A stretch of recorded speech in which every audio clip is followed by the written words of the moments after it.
The candy house on Hemlock Lane. Every kid in Ravenswood knew the rule: never trick-or-treat at the Grey Victorian on Hemlock Lane.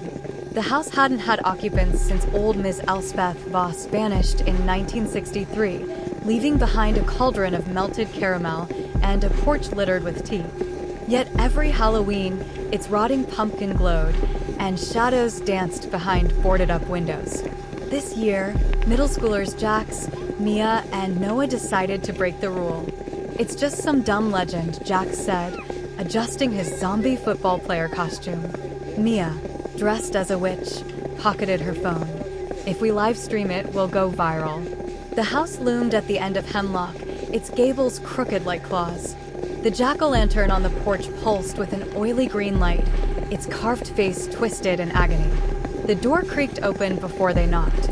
"Trick or treat," wheezed a voice like wind through dead leaves. Inside, the festering foyer dripped with cobwebs that clung like fishing line.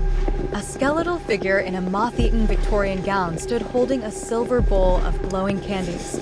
Miss Voss's face was a leathery mask, her eyes milky marbles. "Choose wisely," she croaked, thrusting the bowl forward. Noah grabbed a lollipop shaped like a screaming face. Mia took a chocolate bar labeled Moon's Curse. Jax, ever the skeptic, snatched a handful of jagged black candies that smelled of sulfur. They left laughing until their candy began to move. Noah's lollipop sprouted hair, its stick wriggling like a spine. Mia's chocolate bar oozed blood, and Jax's candies burrowed into his palm, leaving beetle-like tracks under his skin. By midnight, the transformations began. Noah's skin hardened into a bark-like texture, roots erupting from his shoes, pinning him to the earth. Mia's witch costume fused to her body, her cackles turning involuntary, her fingers curling into gnarled claws. Jax's veins blackened, his eyes sinking into hollow pits as the candies writhed beneath his flesh. They staggered back to Hemlock Lane, drawn like moths to the house's green glow. Miss Voss waited on the porch, now youthful and radiant, a coven of spectral children behind her, their mouths sewn shut with licorice whips. "You chose treats," she purred. "Now pay the trick." The house's walls peeled open, revealing rooms lined with trapped kids-turn decorations. A boy frozen mid-scream as a porcelain jack-o'-lantern, a girl stretched into a living cobweb. Miss Voss's hand plunged into Jax's chest, extracting a pulsing, candy-coated heart. "Sweetness sustains," she said, popping it into her cauldron.